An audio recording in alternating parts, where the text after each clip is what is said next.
Assalamualaikum warahmatullahi wabarakatuh.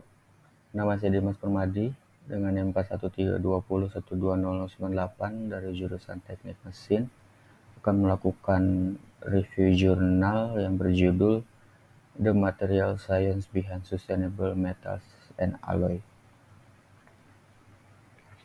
Latar belakang. Setiap tahunnya 2 miliar ton logam diproduksi yang memerlukan 3,2 miliar ton mineral sebagai bahan baku.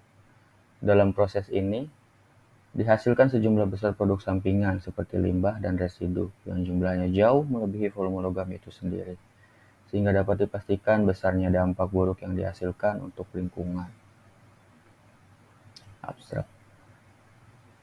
Dampak industri metalurgi terhadap lingkungan, apa saja sih dampaknya? Dampak terhadap lingkungan tersebut mencakup 40% dari semua emisi gas rumah kaca industri dan 10% dari konsumsi energi global. Lalu bagaimana konsep keberlanjutan langsung dalam metalurgi yang melalui pendekatan ilmu material dapat mengurangi emisi CO2 dan ketergantungan pada produksi logam primer? Fokus jurnal ini adalah pada cara untuk membuat sektor metalurgi lebih berkelanjutan melalui pendekatan ilmu material, terutama dalam mengurangi emisi CO2 dan ketergantungan pada produksi logam primer. Dan jurnal ini lebih berfokus pada analisis ilmiah daripada eksperimen dengan menganalisis sintesis logam serta membahas langkah yang dapat diambil untuk meningkatkan keberlanjutan metalurgi melalui pendekatan ilmu material, termasuk reduksi CO2, elektrifikasi proses, dan penggunaan kecerdasan buatan untuk meningkatkan efisiensi rantai proses. Jurnal ini meninjau pendekatan teoritis untuk menyempurnakan proses ekstraksi logam dengan memperhatikan keberlanjutan seperti penggunaan emisi gas rumah kaca dan limbah berbahaya, serta peningkatan efisiensi energi karena metode yang digunakan pada jurnal tersebut adalah pendekatan teori analisis dengan metode sebagai berikut: pendekatan metalurgi ekstraktif, pendekatan elektrometalurgi, pendekatan biometalurgi, dan pendekatan ilmu material. Pendekatan metalurgi ekstraktif. Metode ini digunakan untuk memulihkan logam dari bentuk teroksidasi mereka. Pendekatan yang digunakan dalam metode ini termasuk pirometalurgi, hidrometalurgi, ionometalurgi, dan bioming. Pirometalurgi merupakan proses pemulihan logam dari biji atau bahan baku lainnya menggunakan suhu tinggi. Proses ini melibatkan pemanasan bahan mentah hingga titik leleh untuk memisahkan logam dari pengotor atau senyawa oksidasi lainnya. Pirometalurgi ini biasa digunakan dalam memproses logam seperti besi, tembaga, nikel, dan sen. Lalu hidrometalurgi. Hidrometalurgi merupakan metode ekstraksi logam menggunakan larutan cair untuk melarutkan logam dari bijinya. Teknik ini melibatkan penggunaan bahan kimia yang melarutkan logam yang kemudian diambil kembali dari larutan tersebut.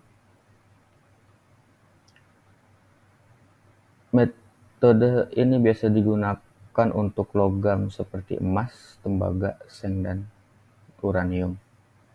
Lalu ada ionometalurgi yang merupakan ekstraksi logam dari biji atau limbah dengan menggunakan pelarut ionik atau garam cair pada suhu rendah hingga sedang.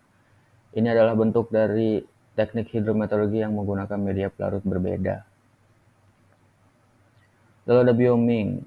Bioming adalah penggunaan mikroorganisme, bisa bakteri atau jamur, untuk mengekstraksi logam dari biji atau limbah. Mikroorganisme tersebut memecah mineral logam menjadi bentuk larut. Pemulihan logam diambil dengan cara hidrometalurgi. Lalu ada pendekatan elektrometalurgi yang melibatkan penggunaan listrik untuk memurnikan dan mengekstrak logam dari mineral atau larutan. Lalu ada pendekatan biometalurgi yang merupakan pemulihan logam dari aliran limbah yang menggunakan mikroorganisme untuk melarutkan dan mengumpulkan logam dari biji teroksidasi atau limbah tersebut. Lalu ada pendekatan ilmu materi. yang merupakan pengembangan proses yang menghilangkan bahan bakar fosil dari metalurgi, pirometalurgi, serta penggunaan kecerdasan buatan dan pembelajaran untuk mengoptimalkan efisiensi proses metalurgi. Hasil yang didapat yaitu perlunya pengurangan emisi CO2 dan zat kimia lain yang menghasilkan emisi besar seperti CH4, N2O, CFC, SF6, NF3 dari proses industri atau produksi logam dengan melalui daur ulang, walaupun sulit untuk mencapai hasil yang maksimal. Kesimpulannya, berdasarkan hasil jurnal tersebut, penggunaan emisi zat-zat seperti CO2, CH4, Na2O, CFC, SF6, dan NF3 harus terus dilakukan daur ulang, meskipun akan sangat sulit mencapai hasil yang maksimal. Daur ulang masih perlu dikembangkan agar lebih efisien. Selain itu, diperlukan penelitian dan analisis lebih lanjut untuk memanfaatkan pendekatan lain. Teknologi dan pendekatan ilmiah yang lebih efisien seperti elektrifikasi dalam memproses logam dan penggunaan kecerdasan buatan untuk mengoptimalkan rantai produksi juga sangat penting. Penelitian selanjutnya dapat mengeksplorasi penggunaan biometalurgi untuk ekstraksi logam dari limbah yang memiliki potensi besar dalam keberlanjutan. Sekian review jurnal dari saya. Terima kasih atas perhatiannya.